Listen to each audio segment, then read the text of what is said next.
വികസനം ചർച്ച ചെയ്യുന്നതിനൊപ്പം പൗരത്വ നിയമ ഭേദഗതിക്കെതിരെയും കുടുംബയോഗങ്ങളിൽ പ്രചാരണം നടത്തി കോഴിക്കോട്ടെ UDF സ്ഥാനാർത്ഥി MK രാഘവൻ. ബൂത്ത് തലത്തിൽ കുടുംബയോഗങ്ങൾ വിളിച്ചാണ് MK രാഘവന്റെ പ്രചാരണം മുന്നേറുന്നത്. പൗരത്വ നിയമ ഭേദഗതിക്കെതിരെ റാലി നടത്തുന്നത് UDFന്റെ പരിഗണനയിലുണ്ടെന്നും MK രാഘവൻ റിപ്പോർട്ടറിനോട് പറഞ്ഞു.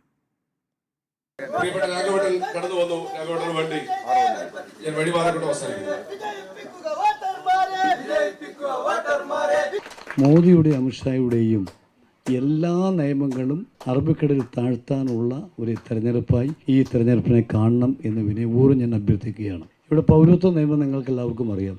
അത് മതന്യൂനപക്ഷങ്ങളെ പീഡിപ്പിക്കാനുള്ള നിയമമാണെന്ന് എല്ലാവർക്കും അറിയാം. ഈ നിയമവും നടപ്പിലാക്കാൻ വേണ്ടി പോകുന്നില്ല, നടപ്പിലാക്കാൻ പ്രയാസവുമാണ്. അത്തരം പോരാട്ടത്തിന് മുമ്പിൽ നിങ്ങളോടൊപ്പം ഒരു ജനപ്രതിനിധിക്ക് വ്യക്തി എന്ന നിലക്ക് നിങ്ങളോടൊപ്പം ഉണ്ടാകും. ഫാസിസ്റ്റ് ഗവൺമെൻറ് താഴെയിറക്കേണ്ട പോരാട്ടമാണ്, മോദിയെ താഴെയിറക്കേണ്ട പോരാട്ടമാണ്. അതുകൊണ്ട് ഈ വിഷയം ചർച്ച ചെയ്യപ്പെടുന്ന വിഷയമാണ്. നൈറ്റ് മാർച്ച് നടത്തിയിരുന്നു കഴിഞ്ഞ ദിവസം. പക്ഷേ മുഹമ്മദ് റിയാസ് ഇന്നലെ പറഞ്ഞത് നൈറ്റ് മാർച്ച് നടത്തിയവരെ മോർണിംഗിൽ പാർലമെന്റ് കാണുന്നില്ല എന്ന് അങ്ങനെ ഒരു ആരോപണം പറഞ്ഞു. ഇപ്പം രാഷ്ട്രീയമല്ലേ, ഇവരെവിടെയായിരുന്നു, അവരുടെ സ്ഥാനാർത്ഥി എവിടെയായിരുന്നു? അദ്ദേഹം പാർലമെന്റിൽ ശക്തമായി വാദിച്ച ആളെന്നാണ് പറയുന്നത്. അത് കണ്ടല്ലോ, വളരെ പ്രധാനപ്പെട്ട ബില്ലിൻ്റെ ചർച്ചയിൽ അദ്ദേഹം ചെയ്തെന്താ, അതിൽ പങ്കെടുക്കാതെ BMSന്റെ പാലക്കാട് സമ്മേളനത്തിൽ പങ്കെടുക്കാൻ വന്നു. അദ്ദേഹത്തിന് ഏതാ പ്രാധാന്യം? BMS സമ്മേളനം ചർച്ചയല്ല.